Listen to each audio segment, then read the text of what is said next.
Master ബെഡ്റൂമിലെ curtains ഇതുപോലെ cloth ആവണം എന്നുള്ളത് എൻ്റെ ഒരു ആഗ്രഹമായിരുന്നു കേട്ടോ. ബാക്കി എല്ലായിടത്തും ബ്ലൈൻഡ്സ് ഇട്ടപ്പോൾ ഈ കാണുന്ന കർട്ടൻസ് മുഴുവൻ ക്ലോത്ത് ആക്കിയത് എൻ്റെ ഒരു ആഗ്രഹപ്രകാരമാണ്. മാസ്റ്റർ ബെഡ്റൂമിൽ നിന്ന് നോക്കിയിട്ടുണ്ടെങ്കിൽ ഉമ്മറത്ത് ആരാ വന്നതെന്നൊക്കെ നമുക്ക് കാണാൻ പറ്റൂ കേട്ടോ. അപ്പോൾ ഈ റൂമിന്റെ ഫ്ലോറും നമ്മൾ ചെയ്തിരിക്കുന്നത് ഒരു വുഡ് ടൈപ്പിലുള്ള ടൈൽസ് കൊണ്ടാണ്. എല്ലാവരും ചോദിക്കാറുണ്ട് അത് വുഡ് ആണോന്ന്. അത് വുഡ് അല്ല കേട്ടോ. ഈ ആഴ്ചത്തെ ബെഡ്ഷീറ്റ് ചേഞ്ചിങ് ടൈം ആയിട്ടുണ്ട്. കുറച്ച് ദിവസങ്ങളായിട്ട് 73D എന്നൊക്കെ പറഞ്ഞിട്ട് ശ്രീകുട്ടനും ചേച്ചിയമ്മയും കൂടി എല്ലാ ബെഡ്ഷീറ്റുകളും എല്ലാ സൈറ്റിലും കൂടി പരതി ഒരെണ്ണം ഇന്ന് നമ്മുടെ മാസ്റ്റർ ബെഡ്റൂമിലേക്ക് വേണ്ടി കണ്ടുപിടിച്ചിട്ടുണ്ട് കേട്ടോ. ഒരെണ്ണം നമ്മൾ ഒല്ലൂർക്ക് കൊണ്ടുപോയിട്ടുണ്ട്. ഇത് ശ്രീകുട്ടൻ ഇൻഹേൽ ചെയ്യുന്ന നെബുലൈസർ ആണ്. കുറച്ച് ദിവസമായിട്ട് പുള്ളിക്ക് ചെറിയൊരു ജലദോഷവും പനിയും ഒക്കെ ഉണ്ട്. അപ്പോൾ നമ്മൾ അത് ഉപയോഗിച്ചിട്ടാണ് മൊത്തത്തിൽ നമ്മുടെ ട്രീറ്റ്മെൻ്റ് ഒക്കെ വീട്ടിൽ നടത്തിക്കൊണ്ട് പോകാറുള്ളത്. അടിപൊളി പ്രോഡക്റ്റ് ആണ് കേട്ടോ. അതിൻ്റെ ഒരു വീഡിയോ ഞാൻ മുന്നേ ചെയ്തിട്ടുണ്ട് എങ്ങനെയാണ് ചെയ്യാന്നുള്ളതൊക്കെ കേട്ടോ. അങ്ങനെ നമ്മൾ ബെഡിന് മൊത്തത്തിൽ 2-3 കവർ ഇട്ടിട്ടാണ് പ്രൊട്ടക്ട് ചെയ്ത് നിർത്തിയിരിക്കുന്നത്. ഈ കാണുന്ന കവർ എന്ന് പറയുന്നത് അടിയിൽ വെള്ളം പോരാത്ത രീതിയിൽ നമ്മുടെ ബെഡിനെ ഇങ്ങനെ സെക്യൂർ ആക്കി നിർത്തുന്ന ഒരു തരത്തിലുള്ള വേക്ക് ഫിറ്റിന്റെ കവറാണ് കേട്ടോ. ഈ പ്രൊഡക്റ്റുകളൊക്കെ ഞാൻ ടാഗ് ചെയ്ത് കൊടുക്കാം. ഇതാണ് നമ്മുടെ പുതിയ ബെഡ്ഷീറ്റ്. ഇതൊന്ന് കഴുകിയിടൂ ശ്രീ എന്ന് നിങ്ങൾ ഇപ്പോൾ പറയും. ഞാൻ നിങ്ങൾക്ക് കാണിച്ചു തന്നിട്ട് അപ്പോൾ തന്നെ ഊരിക്കൊണ്ടുപോയി കഴുകാം കേട്ടോ.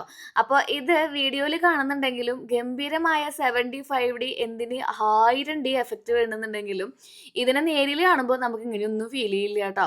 പക്ഷെ വീഡിയോയിൽ കണ്ടിട്ടുണ്ടെങ്കിൽ സംഭവം സെറ്റാണ്, കിടുവാണ്. ഓരോ പൂക്കളും നുള്ളി പറക്കിക്കൊണ്ട് എടുക്കാൻ തോന്നും. കോട്ടൺ ആണോ എന്ന് ചോദിച്ചിട്ടുണ്ടെങ്കിൽ 100% കോട്ടൺ അല്ല. പക്ഷെ നല്ല ഈട് നിൽക്കുന്ന നല്ല കട്ടിയുള്ള മെറ്റീരിയൽ ആണ് കേട്ടോ. എനിക്ക് ഫിറ്റഡ് ബെഡ്ഷീറ്റ് ആണ് എപ്പോഴും കംഫർട്ടബിൾ ആയിട്ടുള്ളത്. എങ്ങനെ കുത്തി പറഞ്ഞാലും ഇതിങ്ങനെ ഊരിപ്പോരില്ല. നമ്മുടെ തലയിലൊക്കെ ക്യാപ്പൊക്കെ ഇട്ട് വെക്കില്ലേ ഇങ്ങനെ ഊരിപ്പോരാതിരിക്കാൻ, മുടിയൊക്കെ ഇങ്ങനെ സെക്യൂർ ആക്കിയിട്ട് ഇരിക്കാൻ വേണ്ടിയിട്ട്, അതുപോലെ ഇത് അങ്ങനെ അങ്ങോട്ട് ഇരുന്നോളും. ഇതിന്റെ തലോണ കവറുകൾ നമ്മുടെ വീട്ടിലത്തെ തലോണയമ്മയ്ക്ക് പാകാവാറില്ല. തലോണേനെ നിങ്ങളുടെ നാട്ടിൽ നിന്നാ പറയാന്നൊന്ന് കമന്റ് ചെയ്തോളൂ കേട്ടാ. തലയ്ക്കണമെന്നൊക്കെ പറയുന്നവരുണ്ട് അല്ലേ. നമുക്ക് തലോണയാണ്. നമ്മളെ എല്ലാ അതിനും എളുപ്പവഴി കണ്ടുപിടിക്കുന്ന ആൾക്കാരാണ് തൃശ്ശൂർക്കാരെന്നാണ് മൊത്തത്തിലൊരു പറച്ചില്. പിന്നെ നമുക്ക് നല്ലൊരു ഓളവും താളമൊക്കെ ഉണ്ട് അത്ര വർത്താനത്തിന്.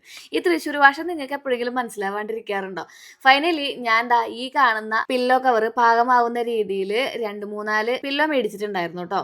അൺഫോർച്ചുനേറ്റ്ലി ആ പില്ലോ എൻ്റെ മക്കളെ സംഭവമൊക്കെ കൊള്ളാടാ. പക്ഷെ അതിൻ്റെ ഉള്ളിൽ ആകെ പൊടി പിടിച്ച് നമ്മൾ വർക്ക്ഷോപ്പിലൊക്കെ യൂസ് ചെയ്യുന്ന ഒരു തരം മെറ്റീരിയൽ ഉണ്ടല്ലോ, അതാണ് ഇതിൻ്റെ ഉള്ളിൽ ഫില്ല് ചെയ്തിരിക്കുന്നത്. ഒരു മൈക്രോ ഫൈബർ പോലത്തെ.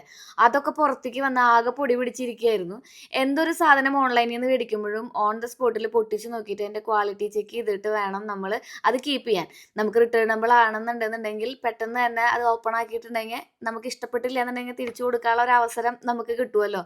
ഇത് എൻ്റെ പോലെ എടുത്തു വെച്ചിട്ടുണ്ടെങ്കിൽ അതായി കാണുന്ന രീതിയിൽ എന്തെങ്കിലുമൊക്കെ ചെയ്ത് വീണ്ടും ഉപയോഗിക്കേണ്ടതായിട്ട് വരും. അതായത് നിർബന്ധിതമായി ഉപയോഗിക്കേണ്ടതായിട്ട് വരും. എന്തായാലും നമ്മൾ ഉപയോഗിച്ചിരിക്കുന്ന പ്രൊഡക്റ്റുകളൊക്കെ ടാഗ് ചെയ്ത് കൊടുക്കാം. അപ്പോൾ നമുക്ക് അടുത്ത വീഡിയോയിൽ